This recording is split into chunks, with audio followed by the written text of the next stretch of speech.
തുറന്ന് പറയുന്നതിനേക്കാൾ വലിയ മാതൃക വേറൊന്നില്ല. വേടന തെറ്റ് തിരുത്തുന്നു എന്ന് പറയുമ്പോൾ അത് ലോകത്തെമ്പാടും വലിയൊരു മെസ്സേജാണ്. ആ കൺസെപ്റ്റ് ചേർത്തൊരു കലാകാരനെ താഴ്ത്തി നിർത്തുകയല്ല വേണ്ടേ, അവനാവശ്യമായ അംഗീകാരം കൊടുക്കുകയും അവനിലൂടെ പൊതുജനങ്ങൾ ഈ വലിയ മെസ്സേജ് ഉൾക്കൊള്ളുകയും ചെയ്യാൻ അവസരം കൊടുക്കണമെന്നുള്ളത് കൊണ്ടാണ് ഈ പ്രവർത്തികൾക്ക് ശേഷമുള്ള ആദ്യ പരിപാടി ഇടുക്കിയിൽ തന്നെ നടത്തണം എന്നാഗ്രഹിച്ച് ഈ പ്രോഗ്രാം നമ്മൾ സംഘടിപ്പിച്ചിട്ടുള്ളത് എന്നുള്ളതിൽ എനിക്ക് സന്തോഷം തോന്നുക. അപ്പോൾ നമ്മുടെ രംഗത്ത് സാധാരണക്കാരായി വളർന്ന് ദളിത്, ആദിവാസി, ന്യൂനപക്ഷ വിഭാഗങ്ങളിൽപ്പെട്ട ധാരാളം ആൾക്കാർ, എത്രയോ വലിയ പ്രഗത്ഭരായ കലാകാരന്മാരും കലാവാസനയുള്ളവരുമായി വളർന്നു വരുന്നത് നാടിന് കിട്ടുന്ന വലിയൊരു മാറ്റമല്ലേ.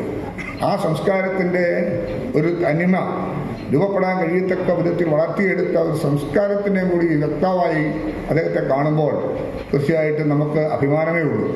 എല്ലാവരും അതിനെ പിന്തുണച്ചു. ഞാൻ ആ പത്രങ്ങളെല്ലാം തന്നെ വായിച്ചു.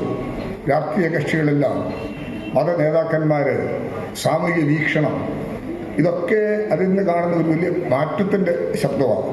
ആ ശബ്ദം ഹൈറേഞ്ചിൻ്റെ മലയോരത്തെയും മലയോര മേഖലയിൽ അനുഭവിക്കുന്ന ദുരിതങ്ങളുടെയും ഒരു പരിധിവരെ ബുദ്ധിമുട്ടകറ്റാൻ കഴിയത്തക്ക വിധത്തിലുള്ള ചലനാത്മകമായ ചിന്തയാണ് നമുക്ക് രൂപപ്പെടുത്താനായിട്ട് സാധിക്കുന്നത്.